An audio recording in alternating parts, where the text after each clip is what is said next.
We have something fun planned for today. As you know, we are currently in the middle of the Torah portions that talk about the Exodus. We have the book of Exodus, Parsha Shmos, that details the descent of our nation, of our people, of the founding family of the Israelites into idolatry. They came down to Egypt and they were protected by Joseph, viceroy of Egypt, and they were celebrated. And then over time, there's a new pharaoh, there's a new regime, and they pose a threat. They're so numerous, they're so powerful. Let's find ways to subjugate them. There are special taxes instituted.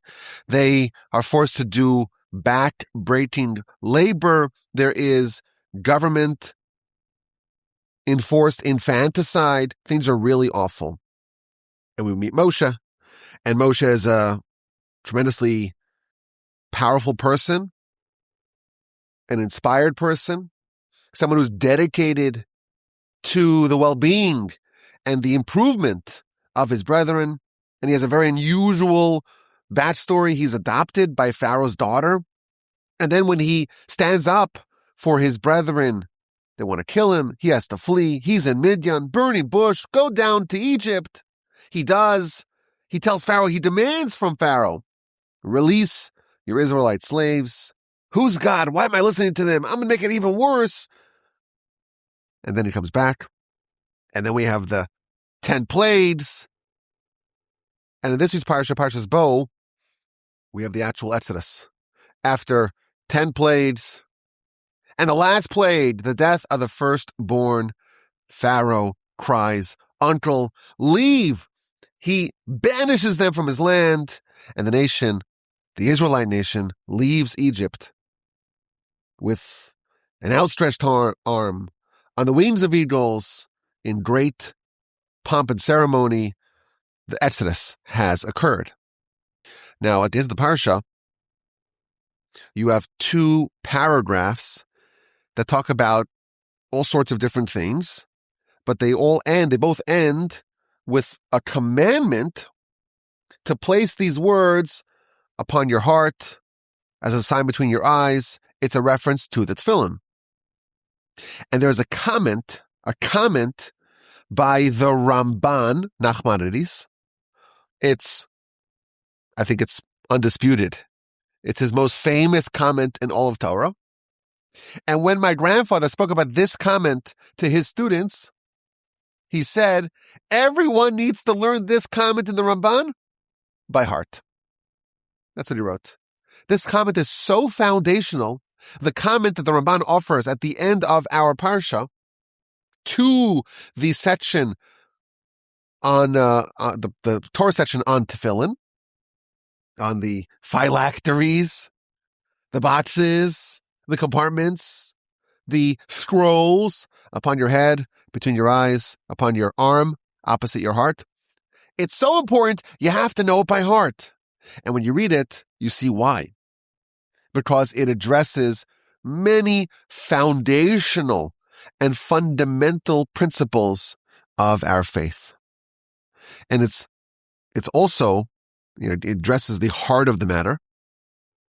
If you knew just this Ramban, you would know an entire framework of our faith.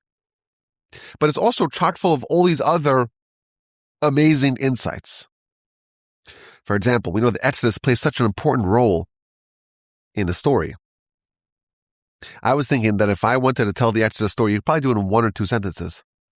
You could say, well, the nation was enslaved, and they were released after great miracles. But it's belabored, each one of the plagues, and the back and forth, and the dialogue. And Pharaoh's intransigence, and his heart becomes heavy and hard, and he's resistant, and he's compelled and forced by God to release the nation. And all the great miracles are detailed with such length that's not typical. And then the Exodus is revisited multiple times. Someone actually counted. How many times is the Exodus mentioned in the Torah?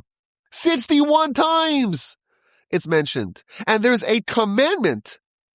One of the 613 commandments of the Torah is to not forget the Exodus. You must remember it. We're commanded to remember the Exodus twice a day. This is an event that happened more than 3,300 years ago. We think about like great events of human history. I don't know, the attack on Trenton, or General Washington's escape across the Hudson. We think of pivotal events that happened in American history, world history. No, like you know the events, but they're not part of your life. Here we're told an event that happened 3,300 years ago. That's a long time. We're commanded by God to remember it multiple times a day. Moreover, we have a 7-day festival where the whole festival, everything changes. Everything changes. And we're dedicated to immersion in this story. And we have to retell the story, not just to remember it, to tell it over.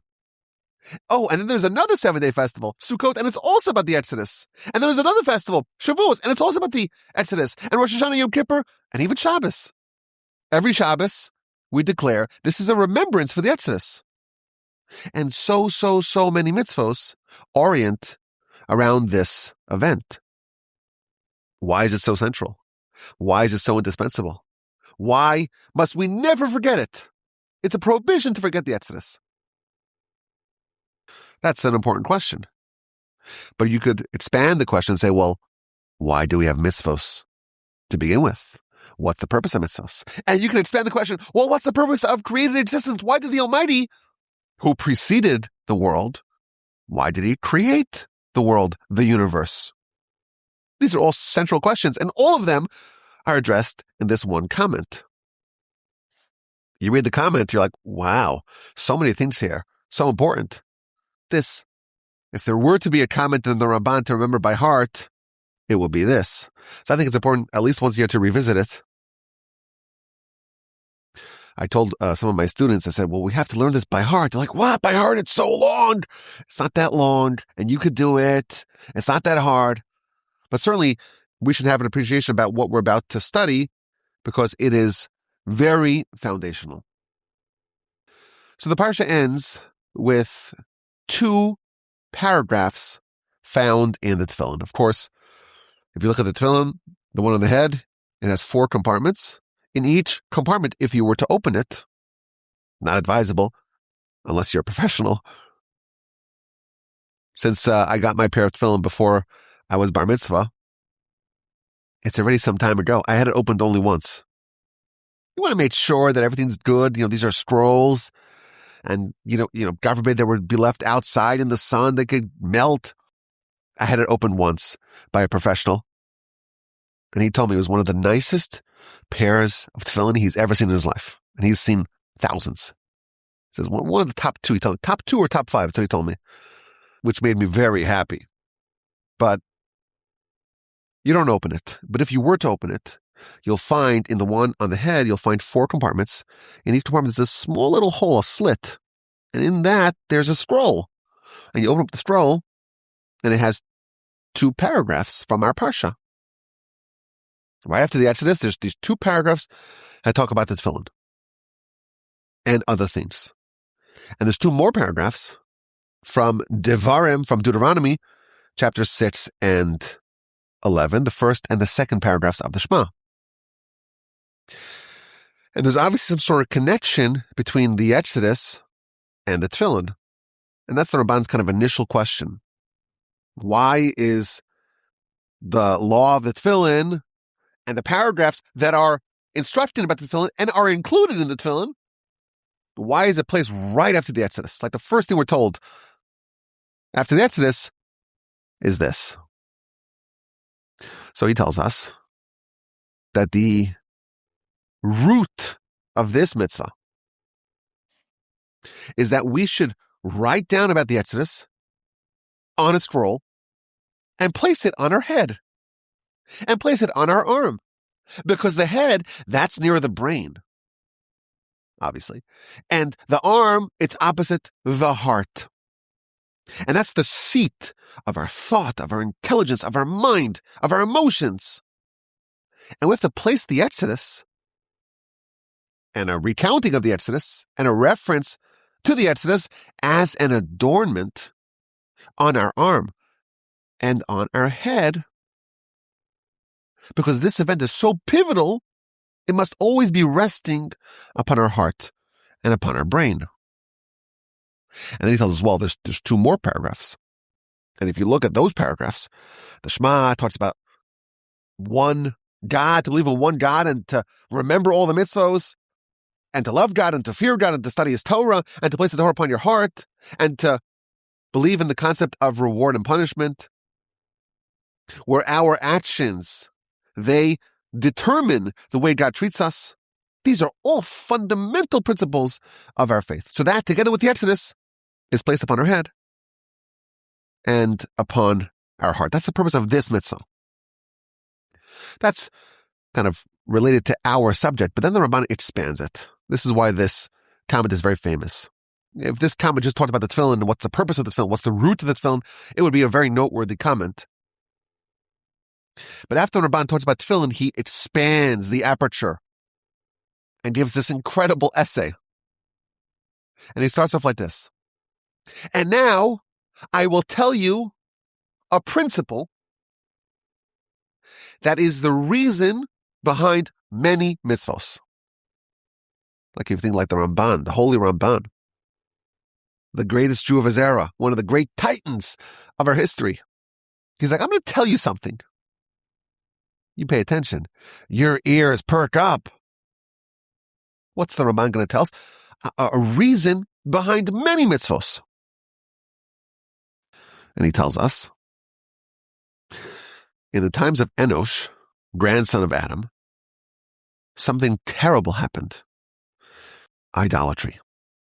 That's when idolatry gained its first foothold in the world. And ever since then, there are all sorts of corruptions in faith. Now, I read the sentence many times, and I just noticed today something very interesting about what he's saying. We think of idolatry being a byproduct of heresy. Why are you genuflecting to this idol? Well, because I believe in its power. The Ramban says the opposite. It's not that idolatry is the result of heresy. It's actually the cause of heresy. People wanted to do idolatry, and then they justified that with all sorts of different types of heresy. It's a little side point, a little sidebar. But he's talking about the introduction of idolatry to the world in the times of Enosh. And with idolatry came all sorts of corruptions of faith. And they come in all sorts of different flavors. We could call it the flavors of heresy. There's different flavors. Some of them say, well, the world's been around forever. In the rabbinic literature, this is known as Olam Kadmon. The world is preceding. Turtles all the way down. That's the most intense version of idolatry. God doesn't exist. There's no creator. Well, how did the world come into being? Well, the world always was. That's one flavor of heresy. And then there's a different flavor of heresy. Sure, of course, there is a creator. But he doesn't know what's happening. He's not aware of what's happening. We're kind of on our own. He moved on to other things. What I do inside, he doesn't know. He's not aware of. And therefore, if I do something, God is unaware of my actions. And it's another flavor of heresy. And then there's a third flavor of heresy. God certainly exists and he knows everything, but he doesn't care. It's not important to him. He doesn't oversee us. We're like fish. Fish, we don't know what the fish actually do. When you go fishing, you find a fish, you find it flapping a little bit.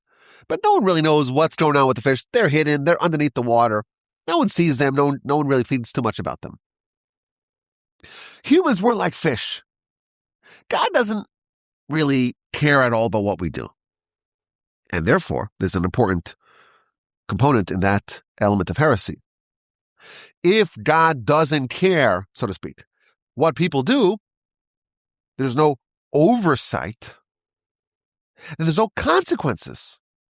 The idea of reward and punishment, we do good, we get good. We do bad, we get bad. That is predicated upon God caring. And God said, okay, you want to do good? I will reward you. You want to do bad? I will punish you. Reward and punishment is contingent upon this element of faith. And this flavor of heresy rejects reward and punishment. And there's a fourth flavor of heresy. Maybe God exists. Maybe he knows. Maybe he cares. But maybe he's impotent, God forbid. Who's to say he's all-powerful? He wants to punish. He wants the word. He can't.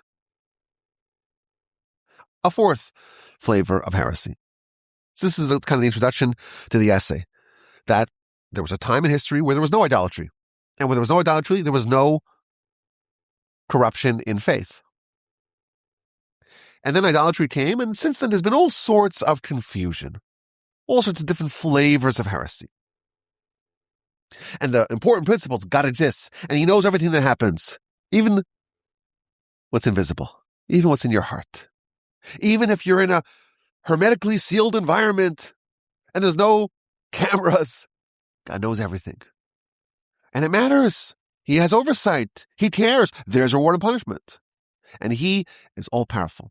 Those four components, over the course of time, there were challenges to it. There were quibbles with it. There were various elements of heresy.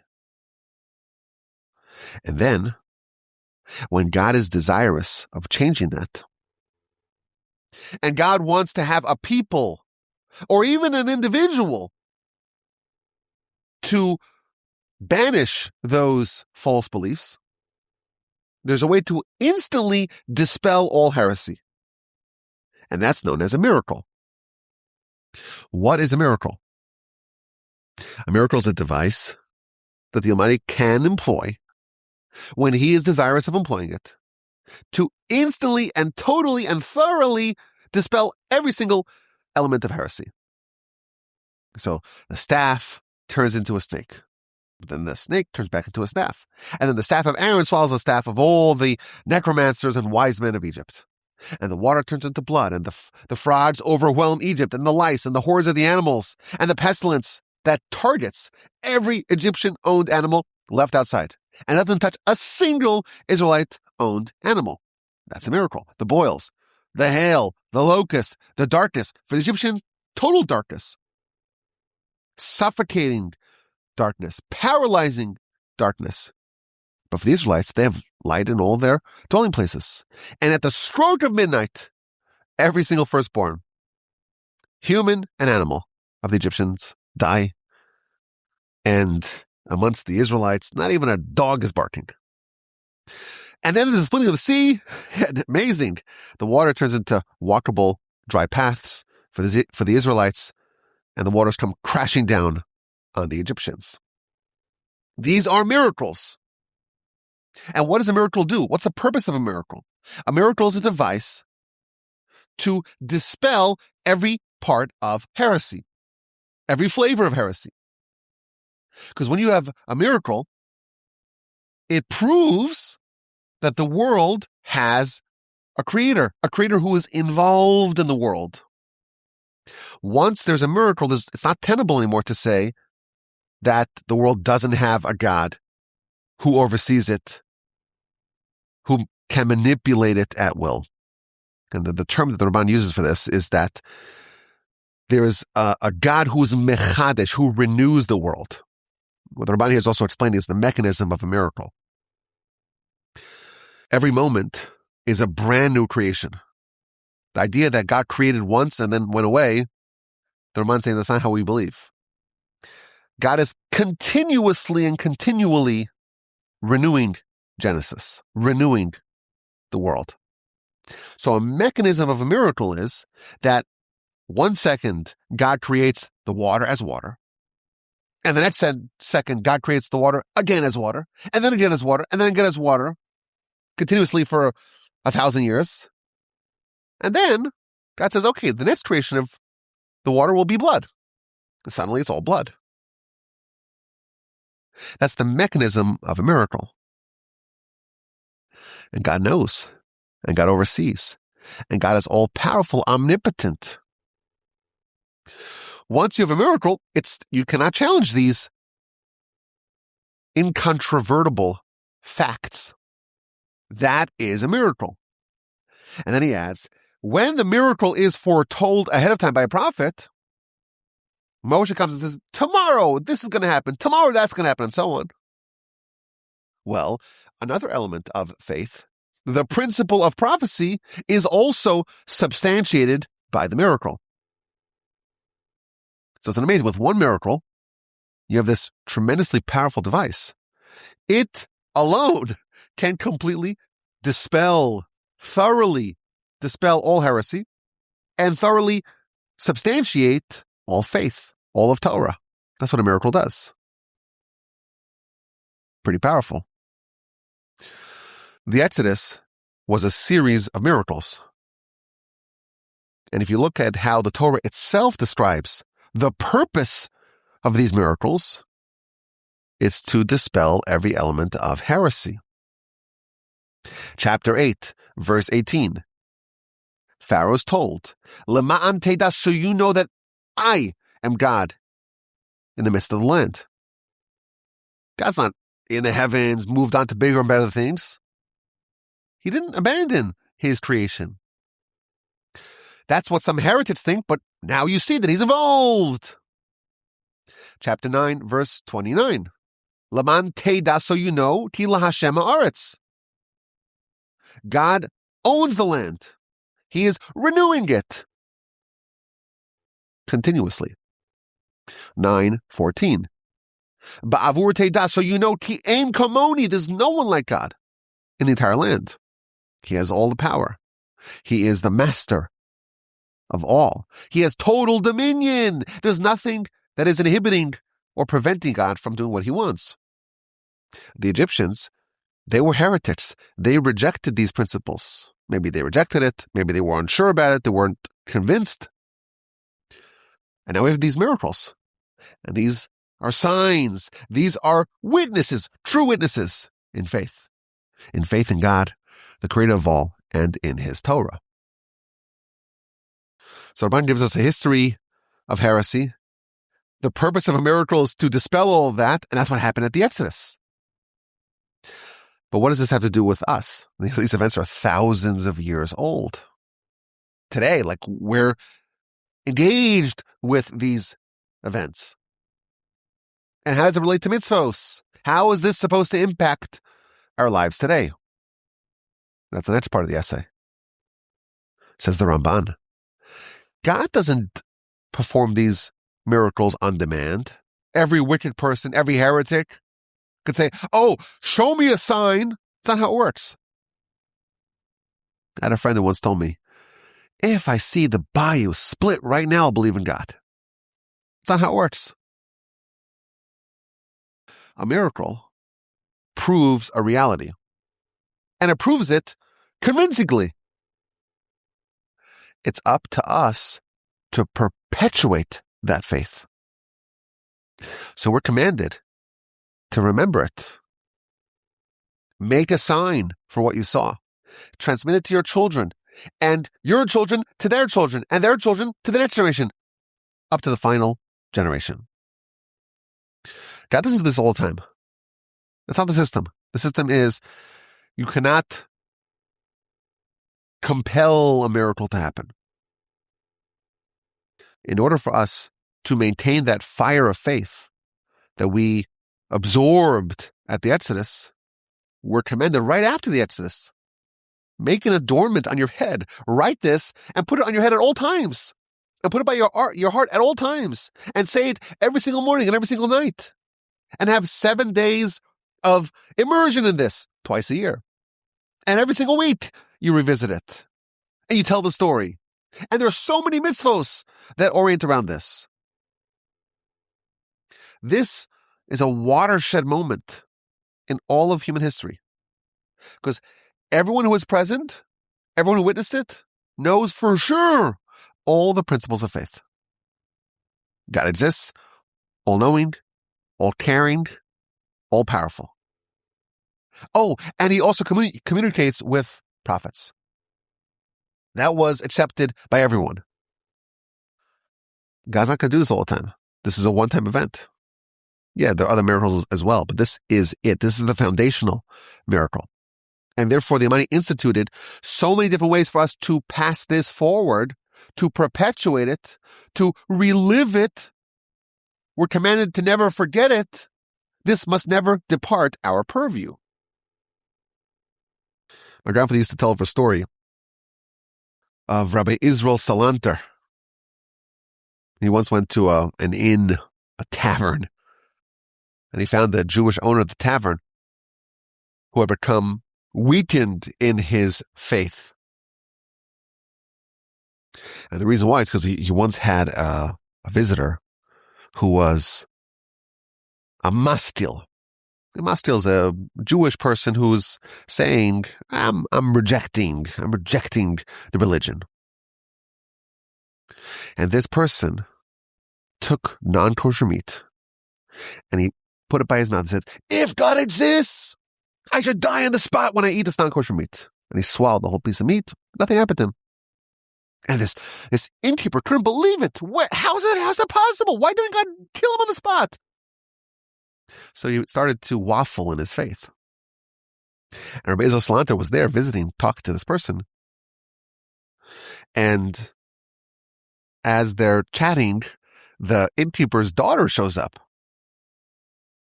And she was showing the great rabbi her certificate that she became a maestro in the piano. And he says, okay, well, why don't you play a song for me? And she was a little bit embarrassed. This great rabbi's there. Maybe some of their students were there as well. She didn't want to do it. She didn't want to perform. And he said to them, no, I know how to do it. You can see the certificate. You can see the certificate. So Rabbi Israel said to the father, you see, your daughter answered your question. We have a certificate. The certificate is called the Exodus. And God doesn't have to always perform for every yokel, as they say. Every guy who wants to complain and say, prove me, do a miracle for me, do Exodus for me. Split the sea for me. Turn the bayou into blood for me. Doesn't work like that. We have a certificate. You go visit the physician. How do you know this is a legitimate physician? Well, they were tested. They were approved by how do you know? Well, there's a certificate. You can rely on that. But who's to say, how do we know? Well, they were once challenged. They went to the schooling and they went to the rigorous testing. And that's enough for us to rely upon it subsequently. It was proven that they were capable of this profession. They have the aptitude for it. They went through the training for it. And that's perpetuated by the certificate. We too. We had a complete and total education in faith. And the Torah tells us the story in great detail. Every element of faith the nation absorbed. And afterwards, we're given a certificate, not just one certificate, many, many, many, many certificates to relive it and to remember it and to retell it and to never forget it. And it's so important for us to remember it that we have commandments that have outrageous degrees of severity to it. For example, 7 days of Passover, 8 in the diaspora. We don't need a single bit of leavened bread. Why? Because the nation, when Egypt left so fast, it was so miraculous, and their dough had no time to rise, to become leavened. If someone, God forbid, were to eat even one crumb of chametz on Passover, they're violating a very serious law. Someone eats chametz, the Torah tells us, they are disenfranchised from the people. They have a bag of pretzels, and they're out. And it seems very severe. Come on. It was kosher food. So it was Passover, so what? Well, the Ramban's telling us it's so important, so critical, because this is so foundational. And if you're not going to do those mitzvahs that retell, that continue, that perpetuate this beacon of faith that we absorbed, well, you're going to be out on your own. You're going to be disenfranchised. The paschal lamb. It's the one positive mitzvah. That and circumcision. One of two positive mitzvos that carry with it the penalty of disenfranchisement, of spiritual excision, of kares. Why? Because it's so important. You have to write it and put it on your arm, and write it and put it on your head, and write it and put it in every doorpost in your house. So you're constantly surrounded by this. And every morning, you tell over the story. You enunciate it with your mouth. And every night, you once again tell it over. And you never forget it all the days of your life. And you sit in the sukkah, says the Ramban, for 7 days a year. 8 in the diaspora. You literally move out of your house to remember it.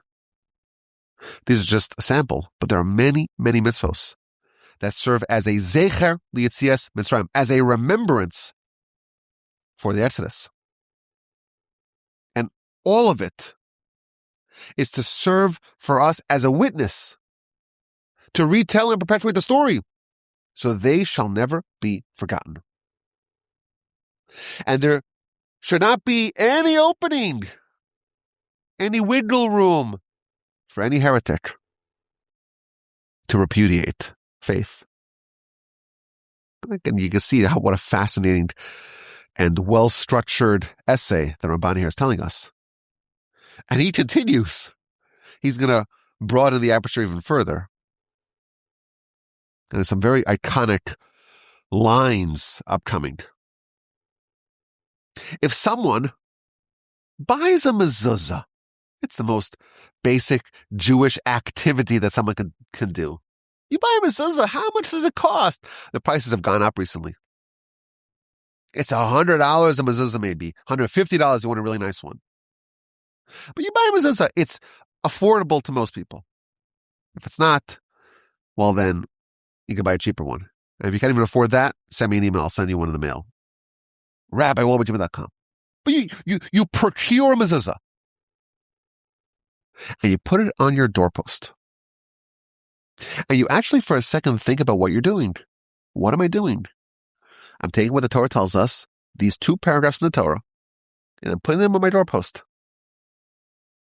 You do that one mitzvah, you have already acknowledged the legitimacy, the veracity of faith in God, and knowledge of God, and God's oversight and prophecy. All corners of Torah with one mitzvah. And beyond that, he adds another point. The Exodus not just proves all elements of faith and dispels all elements of heresy, it adds more things. It shows God's kindness and benevolence. He took us out of Egypt, out of slavery, and brought us to freedom. And he rewarded our ancestors. That's the power of a single mitzvah. A single mezuzah on your doorpost. It's an encapsulation of every part of faith. And the Ramban expands the aperture yet further. Every single mitzvah is precious. Even a mitzvah that's not related to the Exodus per se. You have a mitzvah that's not directly connected to the Exodus.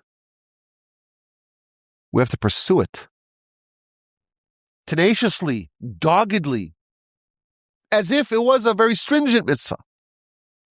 Because every single mitzvah is cherished, is desirable, because they all contain an element of faith. What the Ramban is telling us over here is that every mitzvah exists on 2 planes, on 2 fronts. You have the mitzvah itself, and what the message of the mitzvah is, or maybe some of the messages of the mitzvahs that we can absorb. But every single mitzvah contains within it a modicum, a dose of faith. I am doing this because I'm accepting the dominion of God. I'm accepting everything that is included in that. I'm believing in the Torah. I'm believing in prophecy. I'm believing in the all-powerful, all-knowing, omnipotent God who created the world, who oversees the world, who runs the world, who knows what's happening, who cares. Every single mitzvah has a dose of that. Even a minor, so to speak, mitzvah is an affirmation of that faith. And that's why our sages tell us, be very careful. Be fastidious, meticulous, scrupulous in the observance of a lenient mitzvah as you would by a stringent mitzvah. Because every single mitzvah is a person connecting with and developing a relationship with and acknowledging their God. Again, you have to listen to these statements. They're so powerful. V'kavanas kol mitzvos, and the intention, the objective of all the mitzvos are that we believe in God and we acknowledge Him and we appreciate Him that He created us. And this is the purpose of all the mitzvos, but the Ramban tells us it's the purpose of all of creation. Why did God create existence? It's a serious question. The whole purpose is that God creates us and gives us Torah and mitzvos so that we can acknowledge Him. We could know Him. We could have a relationship with Him. We could appreciate Him. The Almighty wants only one thing of us. Ultimately, all the mitzvos are all instruments, vehicles of faith. This is the famous Talmud. The Talmud tells us that you could distill all of Torah, all 630 mitzvos, into one. A life of faith, a life of connection, a bond with our Creator. And this is the reason why we pray in a synagogue with a loud voice. And this is why we have synagogues. And this is why we get together in a quorum. We have a place where we gather, we coalesce, so we can all together acknowledge God who created us, who brought us into existence. And we could publicly declare, we are your subjects. We are your creations. And he ends off with yet another amazing idea. We learned about miracles. There was heresy, all types of heresy. And a miracle comes and just trounces it all with one fell swoop, decapitates all heresy. And in their place installs all elements of faith. But there's another very subtle consequence of a miracle. What's a miracle? A miracle is God superseding what we call nature. There's water, and water's just water. You can freeze it, turn it to frozen water. You could make it into vapor, make it into gaseous water. But water is water is water. And suddenly water is blood, something else. The fish are all dead. There's nothing to drink. The stench, the effluvious stench, affects the entire land, blankets all of Egypt. And this tells us all these amazing lessons. It shows us about faith and belief in God and prophecy when it's foretold by a prophet. But there's something else that we wouldn't even consider that comes out of a miracle. If there is a miracle, well, I know existence of God, and God knows, and God oversees, and God cares, and God has all the power. But what about when there's no miracle? So there is a miracle, but what about when there is no miracle? When someone is shown a miracle, they learn not only about the miracle, but they learn about the non-miraculous times. Who is making the non-miracle? Who is effectuating ordinary times, non-miraculous times? A miracle is just one way of God saying, I'm running the show. But a non-miracle is just another way of the same thing. When there's no miracle, it's also a miracle. It's just a hidden miracle. This is the very famous framing of the Ramban. There's revealed miracles, there's hidden miracles, but there's just miracles. All of our existence is all a miracle. It's just that 99.99% of the time, it's hidden miracles. And that one time where we see the revealed miracles, we learn, we can extrapolate from that, we can reverse engineer from that all the non-miraculous times are also miracles, just miracles of a different variety, hidden versus revealed miracles. I imagine, if you're listening to this, your heart pumped recently. How'd that happen? Well, we say, the heart it's a muscle and it just contracts and it pumps the blood all over the body. And that just happened until you die. The Ramban saying, no, it doesn't just happen. It's a miracle. The Almighty is constantly renewing all of Genesis. He's renewing everything at all times. And therefore he's telling your heart, pump. Again. Well, if you're very healthy and you're very fit, it might be only 40 times a minute. And if you're super agitated, it might be a little higher. But everything that happens, all the synapses that are flying off in your brain, all that's a miracle.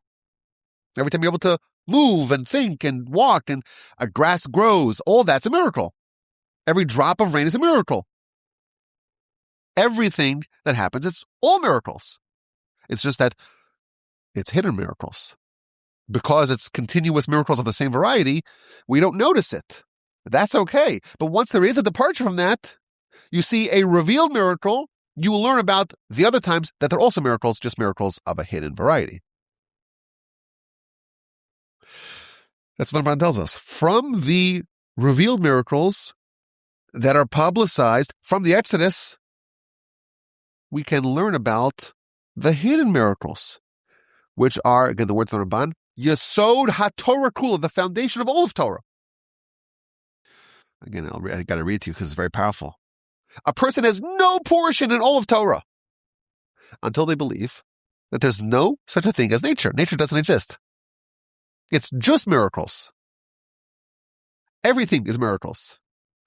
Some are revealed miracles and some are hidden miracles, but they're all miracles. There's no such a thing as just nature taking its course. Nature is a common miracle, but it's a miracle no less than a revealed miracle. Everything, good or bad, it's all a miracle. The oversight of God is complete, is never ending, is continuous. Miracles all the way down.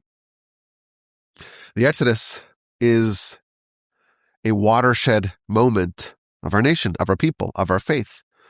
But it's really the event of all of history, where God's saying, okay, I want this people, and I want to prove forevermore that all of the heresy, of all the different varieties of heresy that were instituted, that were developed in the times of Enosh with the advent of idolatry, it's all a bunch of bunk. Malarkey. It's all baloney. And that's what one miracle does. And we are commanded to perpetuate that and to appreciate the implications of that and to revisit it morning and night and have festivals around it, to never forget it. Because God doesn't just do it at will. There's miracles all the time. Hidden miracles, revealed miracles. But most of the time it's hidden miracles. And we have to have that touch point with the revealed miracle, because that instantly substantiates everything, which is the goal of our existence, the goal of Torah, the goal of our created existence is that a human who can reject God and can develop all sorts of ideas about heresy instead chooses to accept God, to believe in God, to acknowledge God who created him. The Exodus forever changed everything. And we will never, ever forget it.